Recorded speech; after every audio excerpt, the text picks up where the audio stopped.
সারা দেশে পণ্য বিক্রি কার্যক্রম শুরু করেছে trading corporation of Bangladesh TCB. প্রথম দফায় বিক্রি হচ্ছে 3টি নিত্য প্রয়োজনীয় পণ্য, ডাল, চিনি ও সয়াবিন তেল।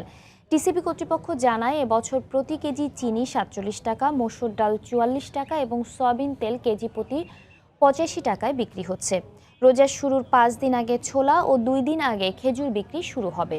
রমজানের শেষ দিন পর্যন্ত চলবে টিসিবির খোলা বাজারে পণ্য বিক্রি কার্যক্রম। ন্যায্য মূল্যে পণ্য পেয়ে সন্তোষ প্রকাশ করেন সাধারণ মানুষ।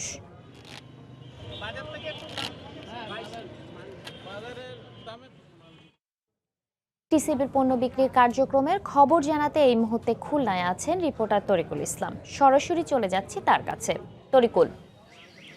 সাথীলা, সারা দেশের মতো খুলনাতে খোলা বাজারে টিসিবির পণ্য বিক্রি শুরু হয়েছে। আজ সকাল থেকে খুলনার পাঁচটি ট্রাক যোগে 15টি পয়েন্টে ডিলাররা এই পণ্যগুলো বিক্রি করছে। এখানে মসুরির ডাল, সয়াবিন তেল এবং চিনি, এই 3টি পণ্য নিয়ে মূলত এই টিসিবির এই পণ্য বিক্রি কার্যক্রম শুরু করা হয়েছে। আপনারা দেখতে পাচ্ছেন যে খুলনা জেলা পরিষদের সামনে যে ট্রাকটি রয়েছে, এখান থেকে সাধারণ মানুষ তাদের প্রয়োজনীয় পণ্য কিনছেন। এবং এখানে সয়াবিন তেল 85 টাকা, চিনি 47 টাকা এবং মসুর ডাল 44 টাকা কেজি দরে বিক্রি করা হচ্ছে। অর্থাৎ বাজার থেকে 5 থেকে 10 টাকা ব্যবধানে কমে এখানে এই পণ্যগুলো বিক্রি চলছে। যেটি টিসিবি সূত্রে আমরা জানতে পেরেছি যে আজকে থেকে এই পণ্য বিক্রি রোজার শেষ দিন পর্যন্ত চলবে এবং বাজারকে নিয়ন্ত্রণে রাখতে, বাজারের পণ্য যাতে বৃদ্ধি না পায় সেই দিকটা খেয়াল রেখেই সরকারের এই উদ্যোগকে স্বাগত জানিয়েছেন সাধারণ মানুষ। পাশাপাশি ডিলাররা বলছেন যে শুধু 3টি পণ্য নয়, আরও পণ্য বাড়ালে সাধারণ মানুষ আরও বেশি উপকৃত হবে।